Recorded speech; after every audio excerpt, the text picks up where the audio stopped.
dito tayo sa pangalawang segment natin ha. Kasi ito talagang topic talagang pinagtatawanan talaga ito kagahapon. Talagang yung taong bayan talagang enjoy na enjoy dito kagahapon sa sobrang kahihiyan ng inabot nito sa Senado. Kasi etong tao na to, sabi nga nung ni Senator Lacson, bida-bida. Oo, kaya sa sobrang bida-bida niya, talagang napahiya siya talaga ng todo kahapon. Lobas yung husay ni Senator Ping Lacson sa pakikipagdebate. Ano yan si Lacson, di ba? Police, tapos investigator ba yan, di ba? Investigador. Oo, tapos yung isa naman yan, pangalan natin, si Marcoleta, abogado, pero mahina pala sa debate. Sunog na sunog siya kahapon doon kay Lacson. Yung mga sinabi niya, yung mga lobas sa bibig niya, yun ang ginamit sa kanya ni Lacson. Anong basa nyo dyan? Parang kumita kayo sa content nyo dyan kahapon ha. Ako, ang dami ko ng content dyan. Hindi, para sa akin, tama yung description ni Senator Ping Lacson. Consistent for being inconsistent si Marcoleta. Kaya niya nagamit yung mga salita ni Marcoleta in the past against him. Sa tao si Marcoleta ron, no? Talagang ang kagandahan kasi kay Senator Ping Lacson, hindi lang magaling na investigador. Talagang kumpleto siya ng intel eh. Correct. No? Ang dami niyang sources, ang dami nagbibigay sa kanya. Kaya, biruin mo a day before lang yung speech ni Marcoleta. Pero the following day, handang-handa yung kanyang sariling speech. Kinabukasan lang yun? Kasi privilege speech din yan eh. Handang-handa with facts talaga, complete with videos and past news, no? At saka maganda kay Lacson. Alam niya yung sinasabi niya, hindi lang yung binabasa na hinanda ng script. Correct. Alam niya. Kung ako si Marcoleta kahapon, nakikinig ako kay Lacson, gusto ko na lang lumubog yun. Kasi payang-paya ka talaga eh. Sobrang payang-paya ka eh. Totoo yan. Totoo ka, Kopi. Dahil hanggang payang-paya si Marcoleta at nag-iiba na nga lang siya ng topic para hindi masyadong ma-highlight yung kanyang kapalpakan sa kanyang privilege speech. Ang punot dulo kasi niyan, eto kasi si Senator Marcoleta, pinaparatangan etong si Senator Lacson na dinidelay daw yung investigasyon diyan sa flood control. Yan. Kasi nga hindi nga raw nagpapatawag, di ba? Pero alam naman natin kung ano ang totoo. Dami ng naging investigasyon diyan sa Senate ng flood control. Explain mo, kakopi kung bakit hindi nagpapatawag si Kasi ang gusto ni Marcoleta, yung pinuputok ng butchi niya, bakit hindi pinansin ni Lacson yung 18 Marites? Di ba? Sabi ni Lacson, hindi nga, questionable nga yung credibility ng mga yan. Yung figures lang na 805 billion pesos ay imposibleng mangyayari na yan.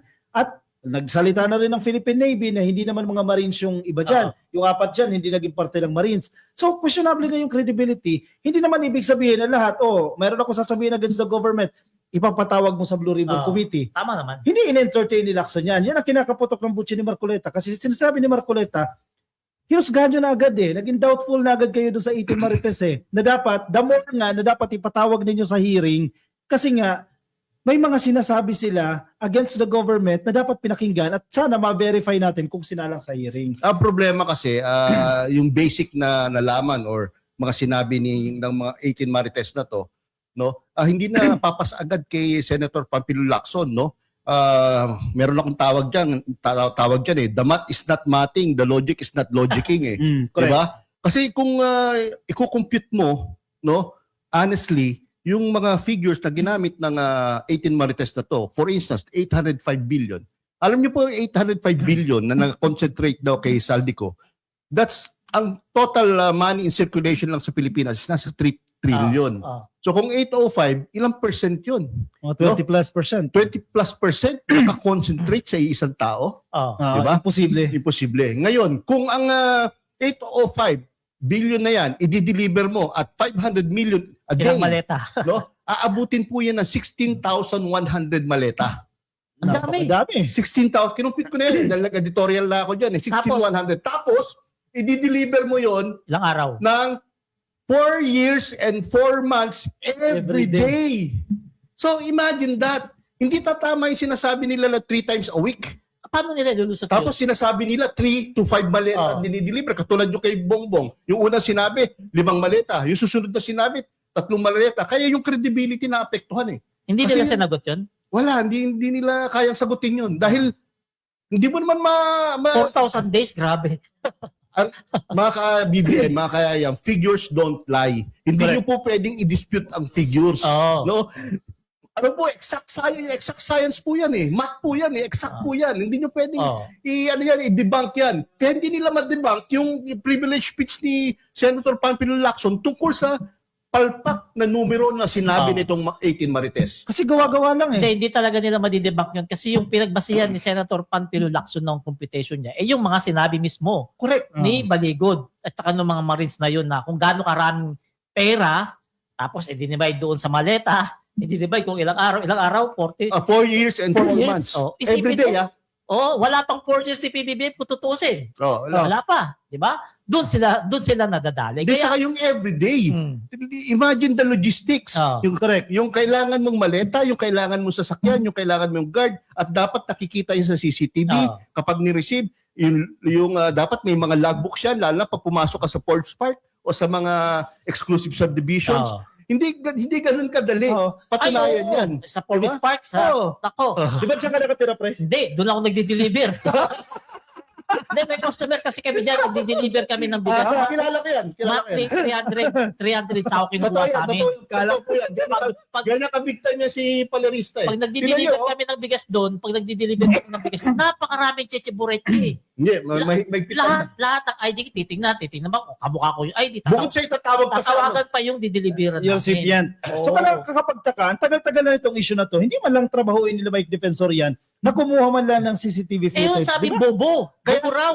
Kaya mapapansin nyo, ang strategy nila, akusa, tago. Correct. Gutesa, ganyan nangyari. Nung lumabas na yung mga tanong tungkol sa kanyang testimonya, ayun, nagtago na. Itong 18 Marites, lumalabas na rin yung mga mahihirap na sagutin na tanong, kaya nagtatago na. No? Kaya kung ano na naman sinasabi ngayon, nila Mike Defensor, nila Marcoleta, ibang script naman sila. Binabaliktad naman katulad ni Panfilo Lacson, binabaliktad na ayaw mag-imbestiga. Alam mo, sunod na script nila dyan, di ba? Si Gutesa nagtago, di ba? Nagtago yun. Ngayon, etong 18 Marites na to, magtatago na rin daw, ha? Ang sunod na script nila dyan, kaya hindi na lumalabas, kinidnap ni Martin Romualdez. Si Romualdez lagi sinisisi nila dyan. Yan ang sunod na palusot nila. Bakit hindi na lumalabas si Gutesa? Kasi pinakidnap ni Martin Romualdez. Nasa poder na ni Romualdez. Ba't nasa na yung 18 Marines? Nasa poder na ni Martin Romualdez, pinakidnap. Ganyan ang sunod na script niyan. Ganyan eh, kay Gutesa, balikan natin yung kay Gutesa. No? Sinabi rin nila yan, si Gutesa ay under the custody of the Marines, Marines, di ba? Pero dininay ng Marines yan. Sabi nila, si Gutesa, nasa isang safe house kasi nakangamba sa kanyang kaligtasan. Tapos biglang may report na lumabas na kinidnap daw. Hindi sila pare-pareho na sinasabi. So paano kinidnap kung nakatago sa safe house? So inconsistent din talaga, may pinagbalahan eh. Kay Marcoleta nagbala dyan. Dapat sabihin sa kanila, tell that to the Marines. At sa madali sa 80-80, yung mga yan, 80-80. Hindi 18-18, 80-80. Basahin nyo ng 80-80, OB-OB yun. At isa pa, doon sa total pinag-uusapan natin si Lacson, isang point doon sa kanyang privilege speech na nakakaya para kay Marcoleta. Parang nagsumaside siya doon sa masasamang elemento, sa mga devil. Halimbawa, pinagtatanggol niya yung mga diskaya at ayaw niya ng restitution. Di ba yung restitution, pabor nga sa gobyerno yan eh. Kung magsauli ng bilyones sa mga diskaya, malaking bagay yan sa gobyerno, pumapabor siya. Sa issue ng West Philippine Sea, pumapabor siya sa China. Mag-inject ako tungkol sa West Philippine Sea. Kakopi, alam mo, sinabi ngayon, nakita ko lang, merong math card si Senator Panfilo Lacson. Yung pangdepensa ni Senator Rodante Marcoleta para sa China, nakuha directly sa page ng China.